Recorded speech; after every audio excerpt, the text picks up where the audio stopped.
Bonjour, bonjour, fidèles téléspectateurs de notre émission Sagesse africaine. Sagesse africaine que vous suivez tous les samedis de 12h à 13h, mais aujourd'hui c'est inhabituel. Nous sommes là pour quelques minutes seulement pour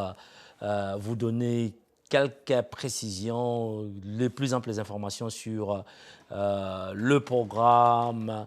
de l'enterrement de notre frère Philémon Ndombele, les programmes de l'enterrement de notre pasteur André Yamba Yamba. Donc, balandi émission na biso sagesse africaine boka moite soki na ngonga oyo bomoninga na ye lisusu liboso ya etanda oyo pona ko pesa bino basango oyo tozali nango boyebi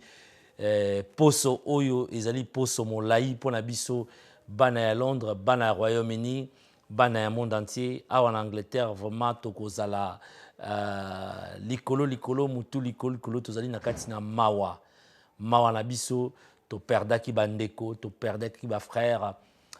semaine oyo ezali ba semaine oyo to kende ko tika bango na balelita na ba dernière demeure na bango. Alors déjà ngai na niveau ya Olive TV vraiment te remercier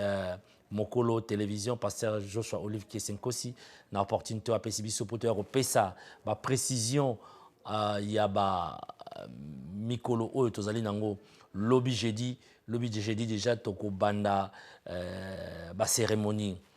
lobby jeudi boyibi bino bato bazali kolanda biso à travers le monde boyebi ndengi to perdaki ndeko na biso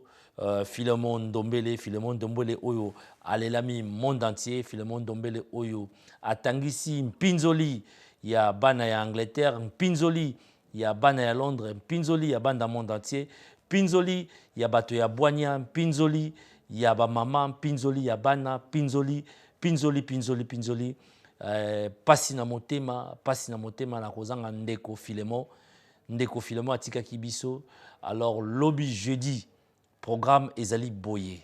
na ye awa pona pesa bino ba programme ndenge tokozala nango jeudi, vendredi, samedi ya pasteur pe ya ndeko Philémon. Pona ndeko Philémon programme ezali boye.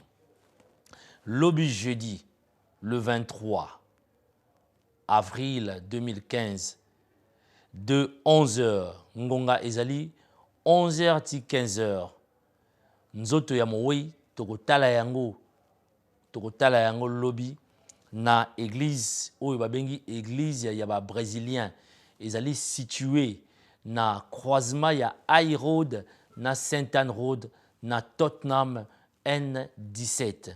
na bandeko oyo okouta province okouta esika na esika ozali na libulu ya metro ya Seven Sisters ozali kotalisa na direction ya Stamford Hill na direction ya Stamford Hill olongwe Seven Sisters opusani oleki pont gbagba oyo ya South Tottenham oleki gbagba ya South Tottenham pont ya South Tottenham ya train station opusani okomona na loboko na oyo ya mwasi okomona église ya ba brésilien ezali wana na croisement ya Tottenham High Road na Saint Anne na baebanso bakouta na niveau ya Seven Sisters. Soki d'ailleurs église ya ba brésilien ezali esika ya kobunga te ezali en diagonale na église ya catholique na baebanso bakouta na ngambo ya Dalston bakouta na ngambo ya Hackney tango longwe na Stamford Hill obandi kokita okomona na loboko na yo ya mobali station essence ya Esso oleki moke station essence ya Esso otali na loboko na yo ya mwasi église catholique ezali wana juste en diagonale église ya ba brésilien ezali wana nde esika bako exposer nzoto ya ndeko na biso Philémon Ndombele oyo atikaki biso mikolo mileki ebele na yango ndeko yoko yaka vraiment na molimo ya kolela ndeko na biso to rendre ye un vibrant et dernier hommage na kimia na boboto pe na bolingo nyonso ndeko na biso azalaki na biso misala na ye ezali komonana babukaka be oyo balonaki misala na ye emonani nini ye abukaki na mokili oyo ya nse tala ndenge toleli ye de partout tala badélégation oyo ekouta bamboka na bamboka mpona koya kolela ndeko Filemon ekouta Manchester ekouta Birmingham ekouta bipai na bipai bamama bana mikolo basi bilenge basali na nzambe nyonso bakozala wana mpona ko rendre un dernier hommage na ndeko na biso wana na mokolo ya lobi jeudi de 11h, je précise bien l'heure, de 11h à 15h. Moto oya kobunga ba numéro nanga ezali wana numéro ezali wana nakozala disposé ya ko guider ndeko oyo akobunga nzela oyo akoyeba esika église ndako na nzambe ezali te wana na mokolo ya jeudi na mokolo ya samedi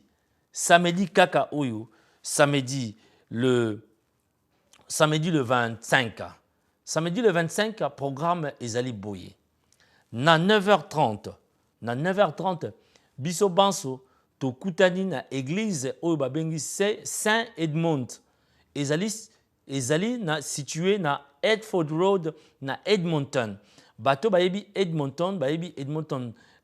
Green opusani moke ozali kosala neti ozali kokende Enfield okomona station ya essence ya jet na loboko na yo ya mobali na station ya jet wana kaka en face ya station ya jet nde esika église ezali tokolela ndeko na biso Filemon kuna na 9h30 très précise na 9h30 tokoti po misa esalama pona ndeko na biso Filemon soki misa esili biso banso tokotalisa direction ya cimetière oyo babengi cimetière ya Manor Park na City of London kuna enterrement cérémonie nyonso ekobanda na 11h30 donc yo ndeko okoka kokoma na église te na 9h30 so omoni ke o rejoindre biso na cimetière ya Manor Park osali yango ekozala malamu mingi bible elobi na biso tokabola mawa na bato baza na mawa esengo na ba oyo bazali na esengo botala mawa oyo ekweyelaki biso na kati na communauté tokolinga yo ndeko ozali kolanda ngai yo ndeko ozali okouta mboka na mboka okobunga benga tokogide yo ndenge nini okoma na esika oyo na église oyo ya St Edmonton na Edford Road na Edmonton Green esika station essence ya jet ezali wana na ngambo wana ndo omoni ndako ya nzambe esika oyo misa ekosalama mpona mowei na biso nkondo Filemon Ndombele oyo atikaki biso oyo tosengile molimo na ye epema na kimia ekende esika oyo ya tata evanda na kimia nyonso wana programme tozalaki na yango mpona ndeko Filemon yo ozali na motuna okoki kobenga pe otuna motuna pendant tozali awa pendant 10-15 minutes po toyaki kaka d'urgence po topesa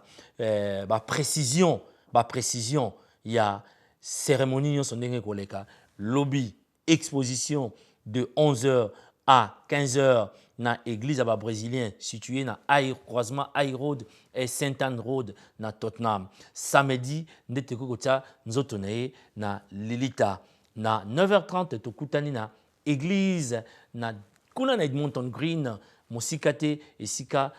pompe essence ya jet ezali na ngambo wana nde omoni église molimo na ye ezonga epai ya tata epema na kimia wana mpona ndeko na biso Filemon ndeko soko ozali na motuna ya kotuna numéro na nge ezali soko ozali na baprécision ya kozwa obengi na koyeba ndenge nini na sunga yo po okoma na esika wana alors mpona ndeko na biso lisusu pasteur André Yamba oyo atikaki biso programme ezali boye na mokolo na vendredi c'est vendredi donc lobi jeudi vendredi cérémonie mosusu ezali na 11h30 vendredi le 24 avril tokozala tokokutana na cimetière ya Saint Pancras and Islington Cemetery oyo ezali situé na numéro 278 ndenge banoko balobaka High Road, East Finchley, London N2 9AG. Mais ba oyo bakozala na possibilité ya kolanda nzoto ya mowei kobanda na ndako na ye kuna na Kentish, soko ozali na makasi ya kosala yango osali yango. Mais soko ozali na makasi ya kosala yango te, na 11h30 otelemi liboso ya gate ya cemetery wana St. Pancras and Islington Cemetery oyo ezali situé ndenge na uti koloba na numéro 278 High Road East Finchley, postcode ezali N2 9AG. Ozali na ekomeli koma yango numéro 278 High Road East Finchley, London N2 9AG. Bongo après kokunda mowei après kozongisa ye na lilita tokokuta na bongo na à partir ya 15h ti na ngonga ya 22h na Ministry of Restoration Hall, Temple of Truth oyo ezali situé na I Am Hill Road ezali na Walthamstow, poste code nango ezali E17 6EJ E17 6EJ. Wana pona papa na biso, pasteur na biso André Yamba Yamba oyo atikaki biso. Donc vendredi nde tokende rendre ye un dernier hommage ndenge balobaka na lopoto, un dernier hommage, un vibrant hommage aussi pour notre pasteur. Donc ndeko yo landingai na télévision na biso Olive TV olingi ozwa information, le plus amples informations ya ba enterrement ya bandeko na biso mibale obengi ndeko na bino ya bino Johnson Eketo Gbagba oyo azali toujours disposé ya kopesa information. Mais elili oyo ikozala pe na Facebook esika tokotia lisusu ba adresse nyonso ya ndeko Filemon pe ya ndeko na biso papa pasteur André Yamba Yamba. Molimo na ye epe manakimia ezala kuna omboka tata. Na yango nazali na mingi ya koloba te, na yaki kaka pona pesa ba communiqué ya suka po lobi déjà toko mona nzoto ya ndeko na biso Filemon. Na yebi ki kozala pasi, na yebi ezali pasi toko lela, mais na yebi ke nazana kondima ke nzoto ya ndeko Filemon e pemi na kimia po misala na ye ezali kolakisa kazalaki moto malamu. Na yango na yebi te soki régie à prévoir nazwa coup de fil moko Tommy Balé na yebité ce qui régie à prévoir te na suki nanga wana, mais ce qui régie à prévoir ezoko dépendre kaka na régie soki ndekoza olandanga okotuna mituna moko mibale tango mosusu yoki malamu te tango mosusu za na besoin ya précision mosusu. Je crois que j'ai été clair, j'ai été précis et j'ai donné toutes les précisions qu'il fallait. Donc ndeko ovandandako soko lingi ko benga pozo précision na ba matanga mibale oyo tozali nango po semaine oyo poso oyo ezali mposo mabe vraiment pour na biso bana ya Royaume-Uni, bana ya Angleterre, bana ya Londres, bandeko ya Filemon, bandeko ya pasteur Yamba Yamba ezali semaine mabe. Surtout biso ba oyo bato tozalaka na bilili tozalaka na tango ya pasi pe na bisengo to ezali semaine pasi po na biso to zoye bate nzambe apesa biso kaka makasi ya kozala bisika banso bisika oyo bandeko bakozala na mawa to kabola na bango na mawa pe to zwa bilili pona ko garder ba archive ndeko vani na ndako soko zali na précision ya kotuna pona matanga ya ndeko na biso Filemon ya ndeko na biso pasteur André Yamba Yamba. Il est grand temps, la ligne est ouverte. Okoki kotuna motuna, je suis là, votre humble serviteur Johnson Keto, le garant de la nation, au-dessus de la mêlée. Je suis là, mais image oyo je crois régie ekozala na motema malamu ya kobombela biso yango totia na Facebook bandeko oyo balandi biso sikoyo te balanda biso na Facebook to na site na biso site www.topafricamagazine.net, un site responsable pour les responsables. Je crois que je dois chuter parce qu'il y a pas de coup de fil bozobengate, donc je crois na pesi information ndenge sengelaki. Je récapitule ndeko Filemon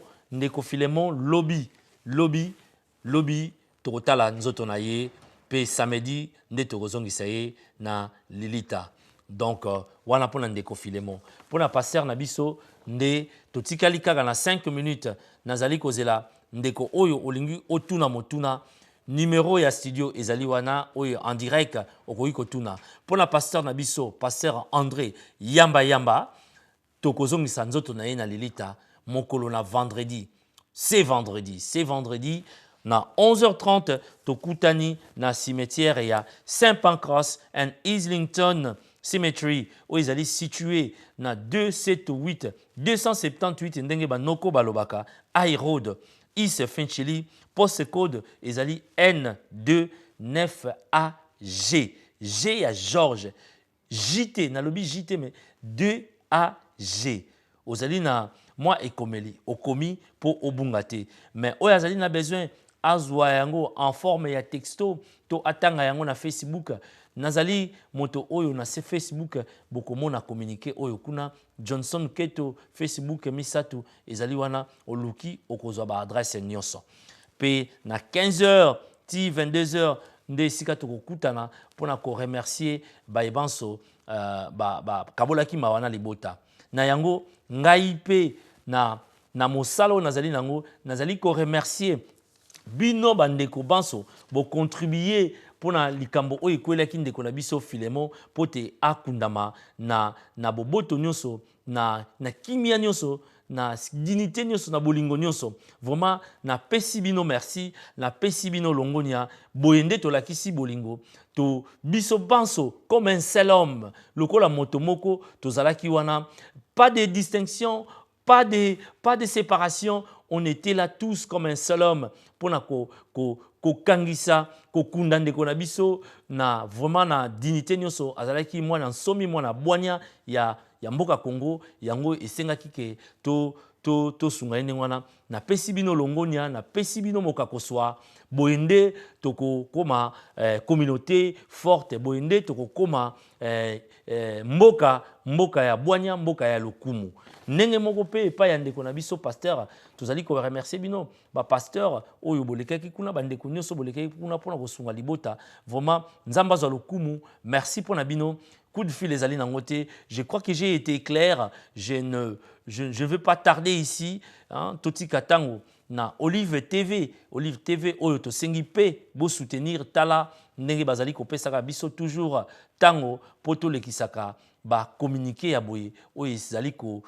elaka biso makambo ezali ko elaka biso na communauté na yango na suki nanga wana na kopesa bino longonia nde tokutani lobby pona ndeko Filemon de 11h à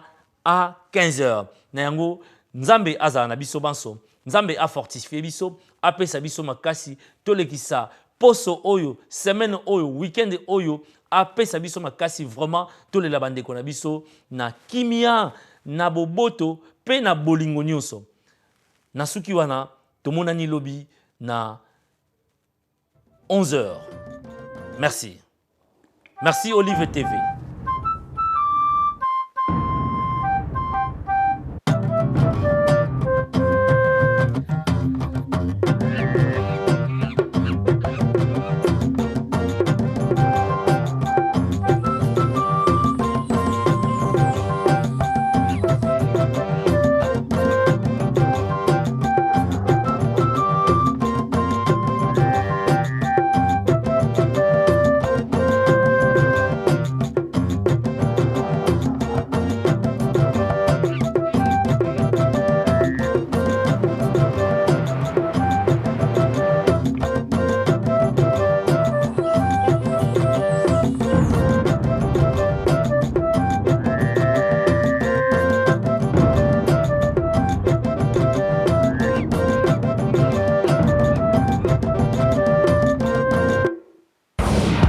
TV,